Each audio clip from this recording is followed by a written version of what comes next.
Yang kami hormati Dewan Pimpinan Pusat PMNBI dan seluruh fungsionaris, yang kami hormati panitia penyelenggara, yang kami hormati Ibu Bapak peserta webinar nasional yang hadir dan setia mendengar dan berdialog dengan kita secara bersama-sama, yang kami hormati Ketua MPR RI yang tadi menyampaikan sebuah pemikiran kenegaraan, sebuah politik kenegaraan kepada kita semua dalam kapasitas sebagai Ketua MPR RI dan sekaligus juga membuka webinar nasional kita. Yang kami hormati teman-teman, kawan-kawan para pembicara, narasumber. Yang pertama, Profesor Mukhlis Hamdi, Staf Khusus Menteri Dalam Negeri bidang pemerintahan. Yang kami hormati Ibu Amalinda Safirani, MA PSD. Ini sahabat saya lama sebetulnya, adik saya lah ya, Mbak Linda. Dan juga Komisioner KPU RI, Bung Ilham Saputra, sahabat lama juga, yang baru tiba di bandara di Jakarta dan bergabung dengan kita semua. Dan moderator yang kami hormati. Ada 5 pokok bahasan yang kami sampaikan dalam kesempatan ini secara singkat dan garis besar. Untuk menyampaikan, mendiskusikan sebagaimana apa yang disampaikan oleh penyelenggara kepada kita, yaitu sebuah kajian tematis yang berintikan pada pemilihan kepala daerah, kepemimpinan daerah, dan pemajuan masyarakat. Yang pertama adalah integrasi nasional dalam format Negara Kesatuan Republik Indonesia dimaknai dan berbasis pada minimal 2 hal. Yang pertama adalah peningkatan kualitas otonomi daerah dan pemajuan kualitas kesejahteraan dan kemakmuran rakyat. Tentu ada variabel yang lain, ada faktor yang lain, tetapi minimal 2 faktor ini yang sangat berpengaruh untuk memaknai sebuah negara kesatuan Republik Indonesia. Jadi kualitas NKRI yang berdaulat, demokratis, kuat, adil dan makmur harus bertitik tumpu, harus berbasis atau sejauh mana misalnya kualitas NKRI itu berbasis menguati otonomi daerah dan kesejahteraan rakyat. Saya kira ini perspektif yang pertama, pokok pikiran yang pertama.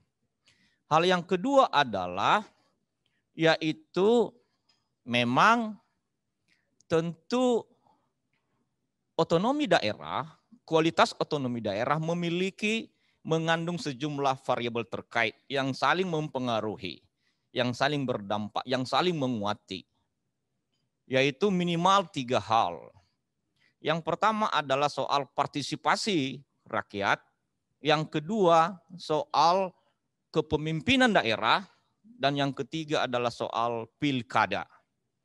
Yang pertama tentunya harus kita pahami dan letakkan, kita pandang partisipasi politik, partisipasi rakyat dalam kerangka ini adalah yaitu tidak sekedar terlibat di dalam proses pilkada, tetapi juga harus mengawasi keseluruhan proses pilkada dan diletakkan sebagai subjek utama dalam proses pemilihan kepala daerah. Karena bagaimanapun pemilihan kepala daerah menempatkan rakyat sebagai yang berdaulat, sebagai perwujudan dari kedaulatan rakyat itu yang sesungguhnya. Jadi tidak sekedar partisipasi mobilisasi, tidak sekedar partisipasi sebagai bagian dari mobilitas publik, tetapi sebuah partisipasi yang berdampak dalam pembangunan dan sistem kelembagaan politik pilkada. Dan berkaitan dengan kepemimpinan daerah, nanti satu hal tersendiri akan kami sampaikan soal kepemimpinan daerah. Yang ketiga adalah soal yaitu apa yang kita maksud dengan misalnya yang pertama tadi soal partisipasi, kepemimpinan daerah, dan soal pilkada. Jadi ada 3 hal variabel faktor yang terkait dengan otonomi daerah. Yang pertama adalah soal partisipasi rakyat, yang kedua soal kepemimpinan daerah, dan yang ketiga adalah soal pilkada. Hal yang ketiga yang kami sampaikan dalam kesempatan ini, yaitu yang berkaitan dengan soal instansi pilkada, instansi pemilihan kepala daerah. Ada dua hal yang berkaitan bersentuhan, yang berkaitan dengan instansi pemilihan kepala daerah. Yang pertama adalah secara politik konstitusional, secara demokratik konstitusional, sesungguhnya soal pilkada ini itu bisa dilakukan dalam dua hal, dua saluran politik demokratis. Ketika kita membaca misalnya pasal 18 hasil amandemen konstitusi kita, Undang-Undang Dasar 1945, maka sesungguhnya pemilihan kepala daerah bisa dilakukan dengan pendekatan pemilihan umum langsung. Jadi pemilihan umum secara langsung. Hal yang kedua adalah pemilihan dengan sistem perwakilan. Sistem perwakilan dalam konteks ini adalah yaitu melalui DPRD, baik provinsi maupun kabupaten kota. Ada perspektif pemikiran, ada situasi kondisi, ada premis-premis yang melatari, yang mendasari kenapa pemilihan kepala daerah yang dahulu itu dilakukan melalui proses sistem perwakilan, yaitu provinsi, kabupaten, kota, DPRD, yaitu memang kita ingin betul masyarakat bangsa Indonesia memaknai reformasi politik yang berintikan pada sejauh mana kita mewujudkan kedaulatan rakyat yang otentik, yang substansial, tanpa ada distorsi, tanpa ada kerusakan-kerusakan, gangguan-gangguan. Maka jawabannya adalah pemilihan umum kepala daerah secara langsung. Jadi bisa pilkada dengan pendekatan langsung bisa tetap dan senantiasa kita selenggarakan, tapi bisa juga kita pertimbangkan pilkada atau pemilihan kepala daerah dengan pendekatan sistem perwakilan. Jikalau misalnya kita letakkan susunan negara kesatuan Republik Indonesia dalam konteks di mana gubernur adalah wakil pemerintah nasional di daerah. Jadi ada satu susunan yang bersifat hierarkis. Ini salah satu pemikiran bagaimana kita bisanya mendialogkan dengan mengkalkulasi, menghitung seluruh variabel-variabel, faktor-faktor yang terkait dengan pemaknaan, pemastian pilkada yang sungguh-sungguh bertumpu pada kedaulatan rakyat, dan pada gilirannya kepemimpinan daerah yang dihasilkan oleh apapun pemilihannya, baik sistem perwakilan maupun sistem langsung sekarang ini, bisa memiliki relasi positif dengan kepemimpinan daerah yang baru. Itu menjadi penting. Nah, saya kira tadi Profesor Muklis dan juga Ibu Amalinda dan juga Bung Ilham Saputra sempat menyampaikan soal konsep dan terminologi pilkada ini dengan varian-varian misalnya. Salah satunya soal asimetris dengan pendekatan-pendekatan yang lain. Nah, hal yang kedua yang berkaitan dengan soal instansi pilkada adalah pada gilirannya secara absah, demokratis, dan konstitusional, pilkada yang diselenggarakan harus berdampak positif, harus pada sisi, pada garis, yaitu mengembalikan seluruh amanat dan kepercayaan rakyat itu kepada rakyat melalui pemajuan rakyat, melalui pemajuan daerah. Itu relasi otentik secara konkret, yaitu soal otonomi daerah yang bertumpu pada daerah itu sendiri, pada kedaulatan rakyat, yaitu sejauh mana misalnya itu memiliki hal yang berbasis positif, berdampak secara menguntungkan kepada rakyat. Dan hal berikut adalah juga sejauh mana misalnya juga pilkada itu menguati kawasan strategis dan menguati integrasi nasional. Hal yang keempat yang kami sampaikan adalah yaitu soal pemerintah nasional dan pemajuan daerah. Profesor Muklis sebagai representase dari Kementerian Dalam Negeri dari pemerintah nasional mungkin bisa menyampaikan pemikiran kepada kita semua bahwa pilkada juga harus diletakkan, didudukkan dalam konteks ada kekhasan daerah masing-masing.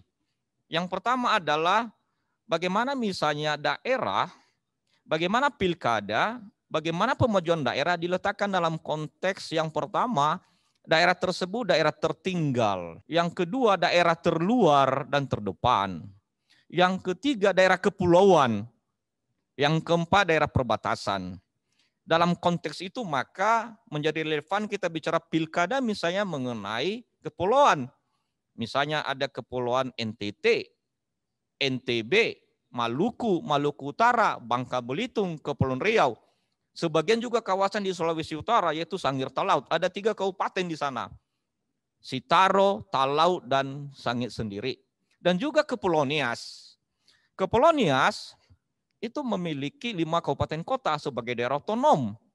Ada Kabupaten Nias, Kabupaten Nias Selatan, Kabupaten Nias Utara, Kabupaten Nias Barat, dan Kota Gunung Sitoli. Oleh karena itu, maka Kepulauan Nias juga sebagai bagian yang harus diperhatikan khusus, kita hubungkan pelaksanaan pilkada, penyelenggaraan pilkada, dan komitmen pemerintah nasional, yaitu dalam rangka memajukan daerah, dikaitkan dengan daerah Kepulauan Nias.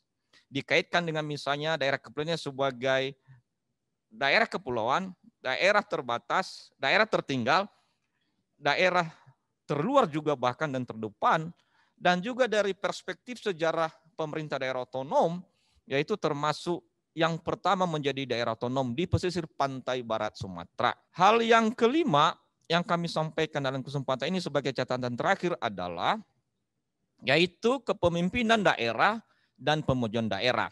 Sesungguhnya soal kualitas kepemimpinan daerah dalam kaitan dengan agenda dan kebijakan untuk memajukan daerah itu berhentikan pada misalnya sejauh mana visi misi program, agenda kebijakan kepala daerah, kepemimpinan daerah untuk merumuskan soal posisi strategis daerah yang dipimpin dikaitkan dengan 4 faktor tadi, yaitu kepulauan, daerah terluar dan terdepan, daerah tertinggal, kemudian juga ini perbatasan dan faktor-faktor yang lain.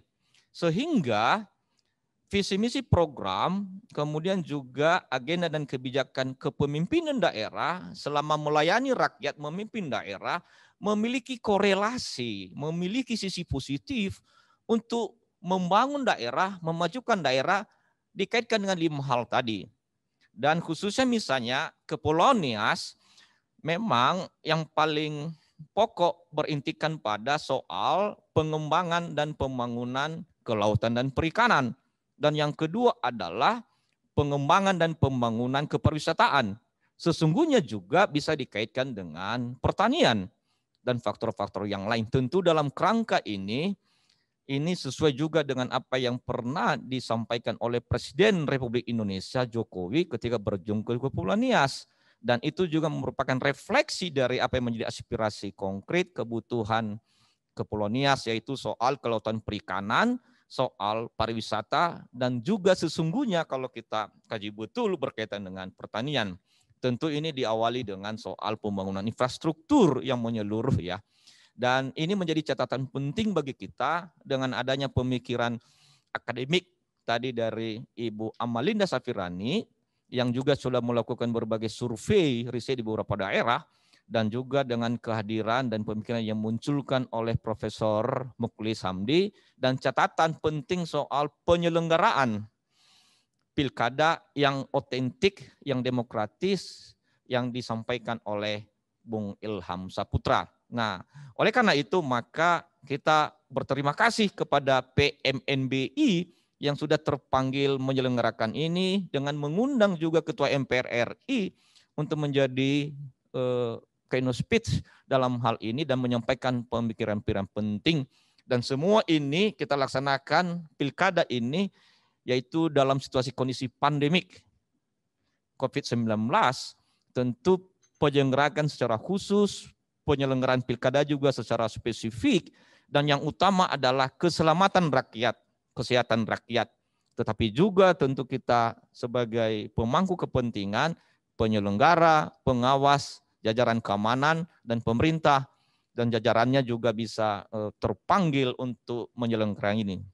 Ini yang kami sampaikan dalam kesempatan ini.